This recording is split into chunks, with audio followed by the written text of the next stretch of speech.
Saudara, saya pernah mengalami penerbangan dalam cuaca buruk. Waktu itu saya sedang menumpang pesawat dari Hanoi ke Singapura. Pesawat yang saya tumpangi tiba-tiba mengalami turbulensi. Badan pesawat terguncang-guncang hebat. Rasanya seperti tiba-tiba anjlok dari ketinggian tertentu. Beberapa orang terlempar dari tempat duduknya karena dia tidak mengenakan sabuk pengaman. Sementara saya karena mengenakan sabuk pengaman, maka saya terikat aman saat terjadi goncangan yang hebat itu. Nah, inilah gunanya mematuhi anjuran keselamatan penerbangan. Biasanya setelah lampu tanda sabuk pengaman dimatikan, para penumpang buru-buru melepas sabuk pengaman, meskipun tidak akan kemana-mana. Padahal ada himbauan untuk mengenakan sabuk pengaman selama duduk. Karena kita tidak tahu kapan akan terjadi turbulensi, karena bisa saja tiba-tiba ada goncangan yang hebat. Nah, itulah gunanya taat kepada peraturan untuk tetap mengenakan sabuk pengaman di dalam pesawat. Masih banyak orang yang tidak paham hal ini sehingga mereka menganggap kewajiban mengenakan sabuk pengaman itu sebagai sebuah beban. Hal ini menggambarkan keadaan secara umum. Sampai sekarang orang menaati hukum sebagai sebuah beban. Jika ada kesempatan melanggarnya, maka ya akan dilakukannya. Jarang ada orang yang mau melakukan dengan sukarela dan bersenang hati. Padahal aturan dan hukum itu dibuat untuk kebaikan umat manusia.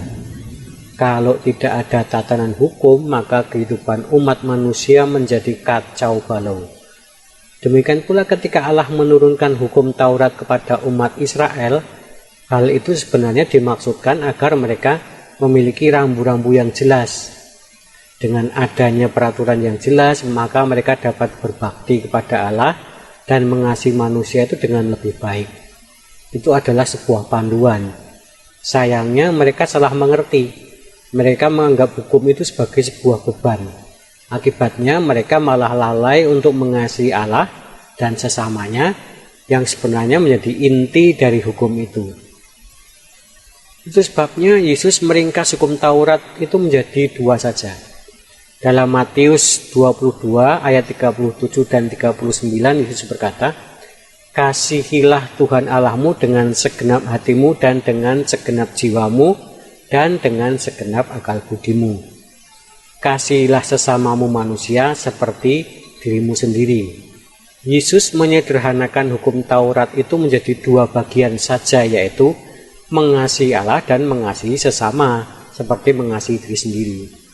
Nah, dua rambu ini dapat menjadi pedoman bagi kita.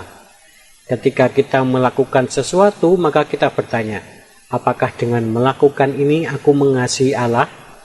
Apakah dengan melakukan itu aku mengasihi sesamaku? Kalau ya, ya teruskan. Kalau tidak, ya stop. Ya, sampai di sini sebenarnya kita diberikan panduan yang sederhana untuk melakukan kehendak Allah. Jadi saudaraku, ingatlah, Yesus telah menyederhanakan perintah Tuhan agar manusia mudah mengasihi Allah dan sesama. Kita jangan malah mempersulit diri dengan membuat aturan-aturan baru. Perintahnya sederhana saja kok, mengasihi Allah dan mengasihi sesama manusia. Demikian renungan dari saya Purnawan Kristanto. Tetap sehat, tetap semangat. Semoga menjadi berkat dan salam hangat.